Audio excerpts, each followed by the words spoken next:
오늘은 율법의 재해석 보상에 대한 말씀을 함께 나누도록 하겠습니다. 우리가 지난 시간에 나누었던 내용을 좀 복습하려고 하는데요. 먼저 산상수훈에 대해서 다시 한번 점검해 봤으면 좋겠어요. 산상수훈은 예수님께서 산에 오르셔서 제자들에게 또 무리들에게 전한 말씀인데, 그 산상수훈에 처음 나오는 내용이 우리가 보통 이야기하는 이제 팔복에 대한 말씀이 나옵니다. 근데 이 팔복에 대한 말씀은 너희가 이렇게 하면 복을 받는다 하시는 말씀이 아니고요. 자신의 모든 연약함을 가지고 회개하라 천국이 가까이 왔느니라 하시는 그 부르심에 응답하여 나온 이들에게 너희는 복되다 라고 예수님께서 선언하신 말씀이에요.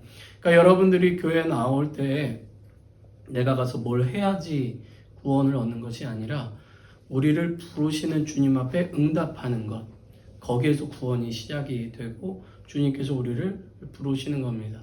우리가 이제 나중에 구원에 대해서 다시 한번 나누겠지만, 사실 우리는 우리의 응답이 구원의 시작이라고 생각하지만, 우리가 응답하기 이전에 이미 성령께서 성경에도 기록되어 있는 것처럼 우리를 예수로 구주로 믿고 나올 수 있도록 인도하신다는 거예요. 그렇기 때문에 우리가 구원을 은혜다 이렇게 표현을 하는 겁니다. 주님이 우리를 찾아오셔서 우리로 하여금 우리의 연약함을 깨닫고 예수 그리스도만이 우리의 구원이심을 알게 하시는 것, 믿게 하시는 것, 그래서 하나님을 나의 하나님으로 고백하게 하시는 것. 여기서 이제 구원이 시작합니다. 어쨌든 하나님만이 소망이라고 나오는 이들을 향해서 너희는 복되다 라고 선언한 것이 이제 팔복의 내용이에요. 그러면 이제 그 복되다 라고 하신 이들을 향해서 주님 뭐라고 말씀하시죠? 너희는 세상의 소금과 빛이다 라고 말씀하세요. 너희는 세상의 소금이 되라, 빛이 되라 라고 말씀하시는 게 아니라 가까이 나온 이들에게 너는 복되다, 너희는 세상의 소금이다, 너희는 세상의 빛이다 라고 말씀하시면서 너희의 착한 행실을 통해서 다른 사람들이 너희의 빛을 보고 하나님 아버지께 영광을 돌리게 해라 라고 말씀하시는 거예요. 너희는 이제 빛이니까 빛으로 살라는 거예요. 소금이니까 소금으로 살라는 거죠. 소금답게 빛답게 살면 사람들이 그 모습을 보고 하나님께 영광 돌리게 된다는 거죠. 그걸 예수님이 아주 잘 보여주십니다. 예수님께서 이 땅에 그리스도로 살아가실 때, 병든 자도 고치시고 하나님의 말씀도 전하실 때 사람들이 그 예수님을 만남으로 누구에게 영광 돌려요? 하나님께 영광 돌리고 하나님께 예배하는 자리로 나오는 그런 모습을 성경은 우리에게 보여준다는 거죠. 사도행전에도 보면은 사도들이 사람들에게 예수 그리스도의 이름으로 하나님의 능력을 행할 때 사람들이 그 능력을 경험하고 어디로 나오죠? 성전으로 나와 하나님을 찬양하고 기뻐해요. 평생을 걸어보지 못했던, 나면서부터 다리를 쓰지 못했던 사람이 요한과 베드로를 만나요. 그리고 베드로가 내게 은과 금은 없거니와 내게 있는 것을 내게 주노라 라고 이야기하면서 예수 그리스도의 이름으로 일으켜 세울 때 그 사람이 갑자기 힘을 얻어 일어나요. 그리고 어떻게 해요? 성전으로 뛰어 들어가며 하나님을 찬양하는 내용이 나와요. 예수 그리스도를 만나는 사람을 통해서 주님은 사람들이 예수님을 알게 되고 하나님께 영광 돌리는 삶을 살아가기를 원하신다는 거죠. 그게 우리의 부르심의 모습이에요. 예수님께서는 이것들을 말씀하시면서 그렇다면 우리가 이 땅에서 어떻게 살아가야 되는가 하는 예시로 6가지의 율법을 재해석해서 말씀을 해주십니다. 우리가 이제 지금까지 4가지를 봤고 오늘 이제 5번째를 보고 다음 주에 이제 6번째를 볼 거예요. 이렇게 당시의 사람들이 옛 가르침, 율법의 가르침을 받고 오해하고 잘못 이해했던 내용들을 예수님께서는 다시 하나님께서 이 말씀을 주셨던 의미를 알게 해주시고 깨닫게 해주셔서 이제는 하나님 나라에 속한 하나님 나라의 백성은 이러한 모습으로 살아가야 된다. 너의 삶의 방향성이 이러해야 한다 하는 것을 말씀하고 있어요. 사실 우리는 100% 지킬 수 있는 사람들은 아니잖아요. 그렇죠? 그럼에도 불구하고 하나님 나라의 규칙을 가진 사람은 그 규칙을 따라 살려고 해야 된다는 거죠. 그리고 그 규칙을 알고 살아가야 된다는 거죠. 마치 우리가 이 미국에서 미국의 시민권자로 또는 미국에 거주하는 자로 이 땅의 법을 지켜야 되는 것처럼 하나님 나라의 시민권자인 우리들은 하나님 나라의 법을 쫓아 살아가야 된다는 거죠. 율법의 완성이신 그리스도께서 그것을 우리에게 설명해 주시는 내용이 우리가 지금까지 함께 나누고 있는 율법의 재해석이라는 거예요. 자, 지난 시간에 우리는 맹세에 대한 예수님의 가르침을 함께 생각해 봤습니다. 예수님께서는 우리가 맹세한다는 것은 사실은 다 하나님 앞에서 하는 것이다 라고 이야기해요. 하늘, 땅, 이 모든 것들이 사실 하나님의 창조물이고 그 안에 하나님께서 다 계시기 때문에 거짓된 인생을 살지 말고 진실되게 말하고 진실되게 행해야 된다라는 것을 말씀하시는 거예요. 그렇기 때문에 우리는 함부로 맹세하지 말아야 된다라는 것을 말씀해 주세요. 예수님께서 오히려 아예 맹세하지 말아라. 아니면 아니다. 맞으면 맞다. 모르겠으면 모르겠다. 라고 이야기해라. 솔직하게 정직하게 이야기하고 솔직하게 정직하게 행해라. 그래서 사람들이 너희들의 삶을 통해서 하나님을 믿는 자, 하나님께 속한 자들은 저렇게 사는구나 하는 것을 알게 해라. 그래서 맹세하지 않아도 너희들을 믿고 신뢰할 수 있는 그런 삶을 살아가라 라고 주님께서 말씀해 주시는 거예요. 여러분, 우리가 나는 예수님을 믿습니다 라고 말하는 그 증거가 어디서 나타나요? 우리가 그 말씀을 쫓아 살려고 하는 노력과 그 삶의 모양을 통해서 나타나는 거예요. 어떤 사람들은 로마서와 야고보서가 다른 말씀인 것으로 오해하는 경우도 있습니다. 로마서는 믿음으로 의롭게 된다. 갈라디아서와 마찬가지로. 그래서 믿음을 굉장히 강조해요. 야고보서는 행함이 없는 믿음은 죽은 것이다 라고 말하니까 행함을 굉장히 강조하는 것으로 생각해요. 그러나 아니에요. 둘 다를 이야기하는 거예요. 믿음이 있는 자는 행함으로 증명될 수밖에 없다는 거예요. 우리가 믿는 바는 우리의 삶으로 나타날 수밖에 없다는 거죠. 내가 옳다고 생각하고 바르다고 생각하는데 그렇게 하지 않으면 그건 내가 그렇게 생각하지 않은 거예요.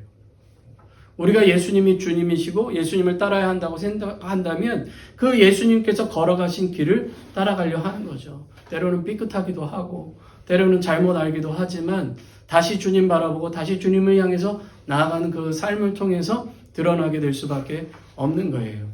그래서 맹세라는 말이 중요한 것이 아니라 우리가 무엇을 믿는다라는 말이 중요한 것이 아니라 믿음이 우리의 삶을 이끌어 가시도록 우리의 삶을 맡겨야 된다 하는 것이고 그것을 통해서 우리가 드러난다 라고 말씀하시는 거예요. 자, 오늘은 이제 보상에 대한 말씀을 좀 함께 나누려고 합니다.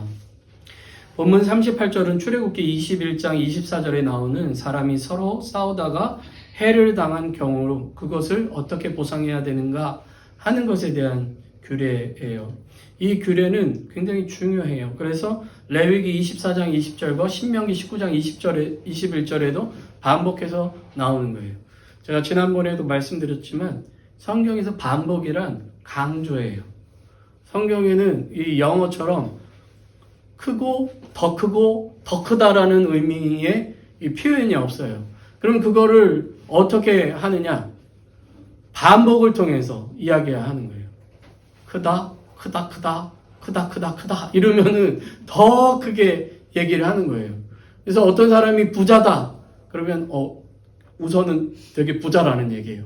그런데 그 부자가 진짜 부자다 그러면 이 사람은 어마어마한 부자인 거예요. 이런 식으로 우리 어머니들이 잔소리로 표현되는 아주 중요한 얘기들을 하시죠. 그런데 그 얘기를 중요하면 어떻게 해요? 반복하죠. 해. 빨리 해. 그런 식으로 이제 표현하는데 성경에서도 반복을 통해서 강조를 합니다. 이 내용도 이스라엘 사람들이 보기에 엄청 중요한 이야기로 받아들였고 생각을 했습니다. 그런데 많은 사람들이 이 율법을 좀 잘못 오해했어요. 잘못 이해했어요. 사람들은 이 법을, 이 보상법을요, 보복법으로 오해를 했습니다. 보상과 보복은요, 좀 달라요. 보상은 누군가에게 잘못하면 그 사람에게 합당하게 해줘야 된다라는 의미라면, 보복은 당한 사람의 입장에서 나는 언제든지 내가 당한 만큼 너에게 그렇게 할 거야 라는 것을 주는 게 이제 보복이에요. 그러니까 이런 거죠. 내가 눈을 다쳤어요. 그러면 눈을 다치게 한 사람 입장에서 아, 내가 정말 잘못했구나를 깨닫고 내가 그 사람을 눈 다치게 한 만큼 내가 당해야 된다는 것을 깨닫고 그 사람에게 해주는 것. 이건 보상이겠죠. 그런데 나 눈 맞았어. 나 눈 상했어. 그러니까 내가 너 눈 때려서 나도 똑같이 상하게 해줄 거야 하는 건 보복이에요. 그리고 이거는 개인적인 보복인데 사실 이 말씀은 개인적으로 네가 당했으면 갚아라 하는 말씀이 아니거든요. 그런데 사람들은 그런 식으로 오해했어요. 내가 너 때문에 손해봤으면 나도 너 손해 끼칠 거야. 네가 나한테 욕했으니까 나도 욕할 거야. 네가 날 때렸으니까 나도 때릴 거야. 이런 식으로 사람들이 오해를 했다는 거죠. 여러분, 먼저 우리가 기억해야 할 것은 인간의 보복은요, 언제나 내가 입은 피해 이상의 것을 하려고 해요. 혹시 중국 영화 안 보시죠? 네. 저는 이제 중국 영화, 무협, 이렇게 칼싸움하는 거 이런 거 되게 좋아하거든요. 근데 중국 사람들의 기본적인 사상 중에 하나가 은원이라는 거예요. 은혜는 은혜로 갚고 원수는 원수로 갚아요. 그래서 중국 영화에서 꼭 나오는 게 뭐냐면 어떤 원수가 우리 집에 와서 우리 아버지를 죽게 만들었어요. 그러면 그 원수를 갚아야 되잖아요. 그러면 맨날 이제 원수를 갚을 때까지 평생을 칼을 갈면서 언제 죽일까 이제 하다가 죽이는데 원수만 죽이는 게 아니라 그 집안을 또 원수 보복할 수 있으니까 다 죽여버리려고 하는 거예요. 그 중에 하나가 살아가지고 그래 우리 집안을 다 죽였지 그러면 다시 그러면 이 보복이 반복이 됩니다. 사람이요 한 대 내가 맞잖아요. 그럼 내가 한 대 때리는 게 아니에요. 여러분 중고등학교 시절 때 애들 싸우는 거 보세요. 어떻게 하다 툭 부닥쳤어. 그래서 미안해라는 얘기를 안 하면 쳤네? 그러면서 어떻게 하죠? 더 세게 밀죠. 그럼 이게 밀었네? 그럼 더 세게 밀죠. 그러다가 이제 뭐 난투극이 벌어지는 거죠. 막 머리 다 뽑히고. 인간의 보복이 내가 당한 만큼 하는 게 아니고요. 갑절에 갑절을 해도 시원하지 않은 게 인간의 마음이에요. 그런데 이 보상법은 그렇게 하지 말라는 거예요. 보복하지 말고 네가 당한 것 이상으로 하지 말고 또 누군가가 내가 당한 일이 누군가에게 해를 끼친 일이 있다면 그것을 깨닫고 갚아주어라. 그리고 너도 어떤 것에 당해서 해를 입었다면 당한 것 이상의 것을 요구하지 말아라 하시는 말씀이 이 말씀이에요. 그런데 이 말씀의 근본적인 건 뭐냐? 내가 누군가에게 해를 입히면 나도 그 해를 당할 수 있으니 다른 사람에게 함부로 해를 끼치지 말라는 게 이 말씀의 의미예요. 쉽게 말해서 다른 사람의 눈을 때리지 말고 손을 상하게 만들지 말고 함부로 너의 힘과 능력을 사용해서 다른 사람의 것을 뺏으려 하지 말아라. 이게 10계명에 나와 있는 계명하고 연결되는 거예요. 살인하지 말라, 간음하지 말라, 도적질하지 말라, 내 이웃에 대해서 거짓 증거하지 말라, 내 이웃의 것을 탐내지 말라. 이게 다 그 안에 들어가 있는 말씀이에요. 그것을 보상적인 모습으로 보여주신 거예요. 결국에 남을 살해하면 그것이 너에게 돌아갈 것이고 남의 아내를 빼앗으면 너에게 돌아갈 것이고 남의 재물을 빼앗으면 그것이 너에게 다시 돌아갈 것이니 너는 하나님께서 주신 것에 만족하고 다른 사람의 것을 탐내지 말고 다른 사람의 것을 해하지 말라. 혹시라도 네가 누군가에게 해한 것이 있다면 그것을 얼른 갚아주어라 라고 이야기하시는 말씀이지 이것이 네가 당했으니까 너도 때려 네가 빼앗긴 게 있으면 빼앗아 라고 주신 말씀이 아니라는 거예요. 그런데 사람들은 이 말씀이 주어졌을 때 이것을 오해했다는 거죠. 그래 내가 당했으니 너도 당해야지 이런 식으로 생각을 했다는 거죠. 이렇게 하나님의 말씀이 주어졌을 때 사람들이 계속해서 이 말씀을 오해하고 잘못 사용하는 경우들이 많이 있었습니다. 그러니까 예수님께서는 이 부분들을 말씀하신 거예요. 그렇게 하지 말아라. 이건 보복하는 보복법이 아니다. 라고 말씀하시는 거예요. 여러분, 여기까지는 이해되잖아요. 그렇죠? 이해 안 되세요? 여기까지는 이해되시죠?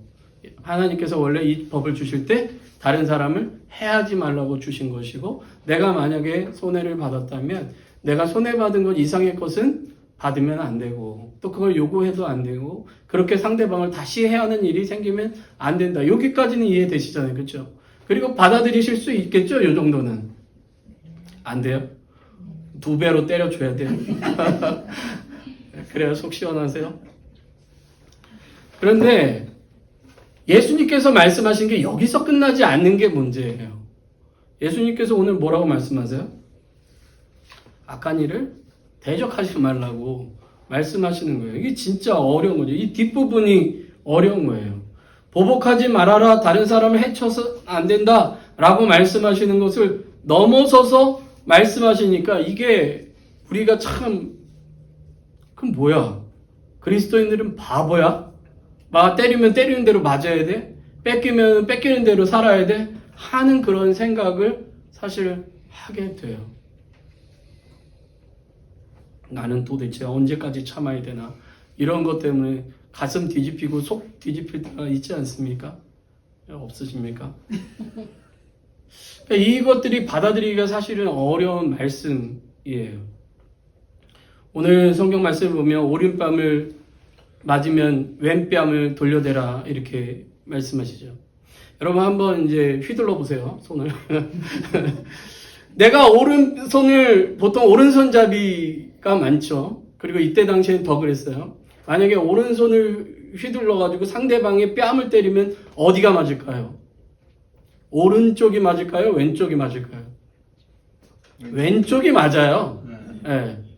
그러니까 오른뺨을 맞는다는 거는 상식적으로 이해가 어려운 표현이에요.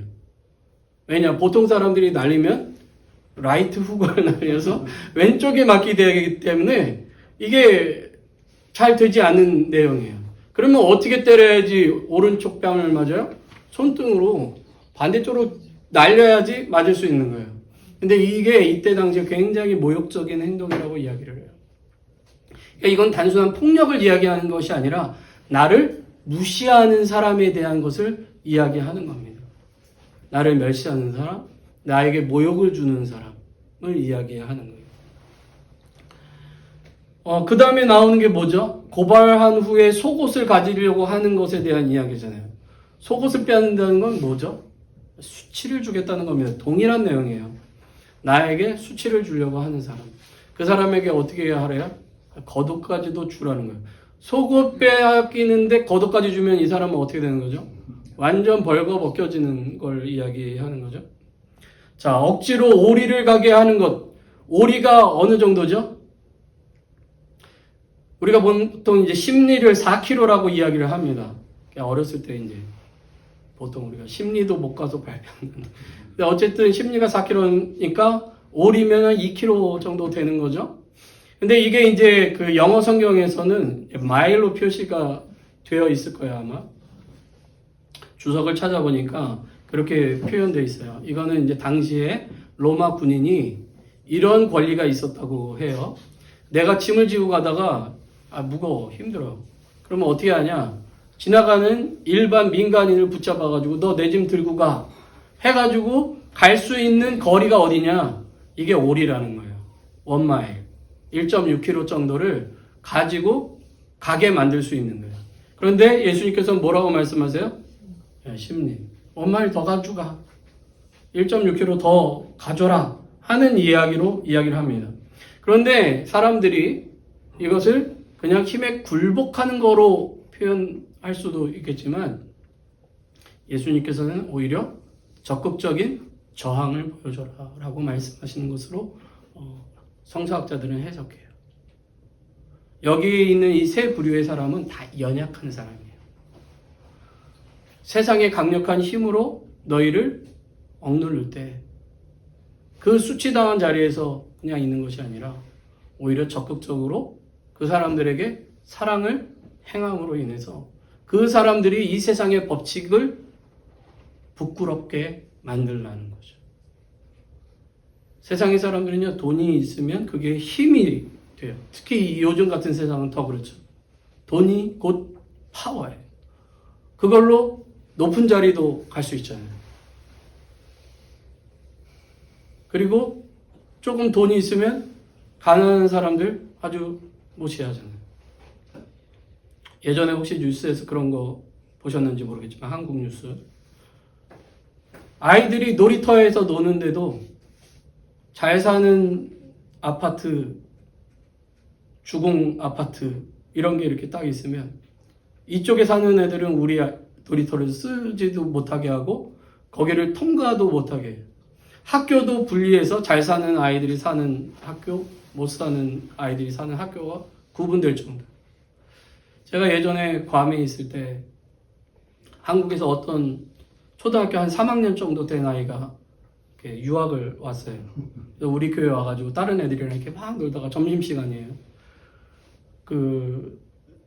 우리 교회 다니고 있는 아이들하고 같이 이제 맛있게 밥을 먹다 이렇게 해서 아주 천진난만한 얼굴로. 근데 너희 집 몇 평이야? 이렇게 물어봤어요. 그 아이는 이제 한국에서는 당연하게 이제 그렇게 이야기가 되는 거니까 아주 순진한 마음으로 했겠지만 옆에서 듣는 저는 뜨악했어요. 아, 저렇게 순진난만한 아이들도 대화가 집 몇 평이니가 나온다는 게 이게 지금 한국 사회가 다 그렇지는 않겠지만 그런 모습들이 있구나라는 것을 생각을 했어요. 가끔가다 여러분들 그런 뉴스 보지 않습니까? 아파트 관리하시는 분들한테 아파트 입주자들이 막 사람도 아닌 것처럼 대접하는 그런 일들. 식당 같은 데서 일하는 그 직원들한테 사람들이 막대하는 모습.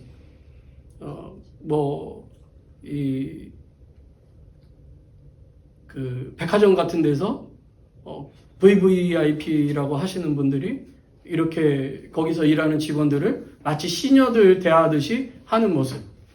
우리가 이것이 그냥 어떤 한 군데 또는 TV 드라마 또는 뉴스에 잠깐 나오는 것 같지만 기본적으로 사람들이 품고 살아가는 삶의 모습들이 뭐냐면 내가 좀 더 성공한 직업 또는 내가 성공한 돈이라든지 이런 것들을 따져서 사람들에게 등급을 나누고 그것으로 사람들을 무시하는 것이 이 땅의 모습들이라는 거죠.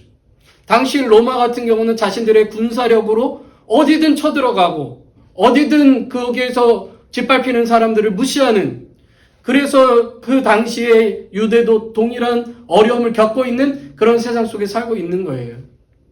그런데 예수님께서는 그러한 것들을 당할 때 너희들이 그냥 당하는 것에서 그치는 것이 아니라 오히려 하나님의 선하심을 이 땅에서 드러냄으로 말미암아 사람들이 너희들의 삶의 모습을 보고 오히려 부끄러워해라. 어떻게 저 사람은 저렇게 내가 억지로 짐을 끌게 했는데 저 사람은 원마일을 나를 위해서 더 가줄 수 있을까? 억지로가 아니라 사랑하는 마음으로. 사실 이렇게 산다는 게 어려운 것임을 압니다. 저도 안 되죠. 설교하고 있지만 어떻게 저를 모욕하는 사람들에게 존중해 줄 수 있으며 어떻게 저를 무시하는 사람들에게 하나님의 사랑을 드러낼 수 있으며 나에게 강제를 하는 사람들에게 좋은 모습으로 대해줄 수 있겠어요? 그게 어려운 일인 거 다 알아요. 그런데 예수님께서는 하나님 나라의 사람이 이 땅을 살아가는 법칙은 이 세상의 사람들과 똑같은 방식으로 살아가고 미워하고 원망하고 시기하고 보복하는 것이 아니라 하나님의 사랑이 우리의 삶 속에 드러날 수 있도록 살아가는 삶의 방향으로 나아가야 된다라고 주님 말씀하고 있다는 거죠. 그리고 예수님께서 그것을 우리에게 예로 보여주신 것이 십자가예요. 예수님께서 십자가에서 뭐라 말씀하십니까? 예수님을 모욕하고 십자가에 매달린 사람들을 향해서 뭐라 말씀하세요? 아버지, 저들은 자신들이 하는 것을 알지 못합니다. 저들을 용서해 주십시오. 그것을 가장 잘 보여준 사람이 스데반이라는 사람이에요. 스데반이 가장 예수님 닮았다, 성령으로 충만하다라고 표현되는 게 뭐예요? 자기를 향해서 돌 던지는 사람을 향해서 예수님의 그 심정으로 말했다는 거예요. 저들을 용서해 주십시오. 저들이 지금 하는 일을 알지 못합니다. 그런데 그 사람이 그 이야기를 할 때 어디를 먼저 바라봐요? 하나님께서 지금 나의 억울함을 하나님 보좌 우편에서 서서 나에게 보고 계신다라는 것을 봤을 때, 하나님이 지금 내 상황을 아신다. 나는 하나님 나라 안에 거한 사람이다. 하나님께서 나를 지금 그분의 품으로 부르시고 계신다. 나는 그분께 속한 자다라는 것을 깨달았을 때 그가 그렇게 표현할 수 있음을 성경은 우리에게 말씀하고 있어요. 우리가 이 땅을 살아갈 때 하나님 나라의 사람이고 모든 악한 것은 결국 하나님의 심판대 앞에서 심판받을 것이고 우리가 그 하나님 나라에서 살게 될 것이라는 하나님 나라의 관점과 종말론적인 마음을 이 땅에서 붙잡고 살아간다면 어렵고 힘들지만 우리가 그렇게 살아갈 수 있다는 것을 우리에게 말씀하고 있다는 거죠. 지금 억울하지만 하나님 나라에서 그것이 하나님께서 기뻐하시는 일이라는 것을 안다면 우리는 이 땅에서 그렇게 살아가야 된다라고 우리에게 말씀하고 있습니다. 그래서 로마서 12장 17절부터 21절 말씀 여러분들에게 나눠드렸잖아요. 사도 바울이 로마서 12장을 시작하면서 너희 몸을 하나님이 기뻐하시는 거룩한 산제물로 드리라 라고 말씀하며 그것이 영적 예배라 그래요. 여러분, 예배가 영적이다는 것은 여기서 예배 드리면서 막 뭔가를 느껴 이런 게 아니라 여러분들이 삶에서 하나님을 높이는 삶을 살아가는 것이 영적 예배라고 이야기를 하고 있는 거예요. 그러면서 이 세대를 본받지 말고 하나님의 선하시고 기뻐하시고 온전하신 뜻이 무엇인지를 분별해서 이 땅을 살라고 전합니다. 그러면서 성도가 연합해야 되고 악을 미워하고 선에 속하라는 가르침을 주면서 17절 21절에 이렇게 말씀하고 있어요. 여러분들 주보에도 있는데 우리 같이 한번 읽어보겠습니다. 시작. 악을 악으로 갚지 말고 모든 사람 앞에서 선을 도모하라. 악에게 지지 말고 선으로 악을 이기라. 아멘. 로마서 16장 19절부터 20절 말씀을 보면요. 여러분에게 적어드리진 않았는데 거기에 이제 사도 바울이 로마서를 마무리하면서 이렇게 이야기합니다. 너희가 선한데 지혜롭고 악한데 미련하기를 원하노라. 평강의 하나님께서 속히 사탄을 너희 발 아래서 상하게 하시리라. 우리 주 예수의 은혜가 너희에게 있을지어다. 모든 악한 것을 어떻게 해요? 발 앞에. 우리가 이 땅에 악한 것, 이 땅에 강한 것들이 영원할 것 같지만 그것이 결국에 그리스도의 심판대 앞에서 심판받게 될 것을 말씀하고 계시며 우리는 이 땅에서 그 악함을 쫓는 자, 그 악함과 같이 동일하게 악으로 악을 대항하는 자가 아니라 선으로 악을 이기며 살아가는 자가 되어야 된다라고 주님 말씀하세요. 그럼 그들은 누가 심판하세요? 내가 심판하는 게 아니에요. 하나님 앞에서 심판받는 거예요. 그렇게 우리는 오늘도 어렵지만 선으로 악을 이기는 싸움을 싸우며 살아가야 되는 거예요. 여러분, 그래서 그리스도인이 어려워요. 어떤 분들은 그렇게 말씀하시더라고요. 예수 믿는 거 너무 쉽지 않아요? 예수 믿는 거 너무 쉬워요. 이렇게 얘기하시는 분들이 있는데 여러분, 아니에요. 예수님 믿는 게 얼마나 어려운데요. 선으로 악을 이긴다는 게 얼마나 어려운데요.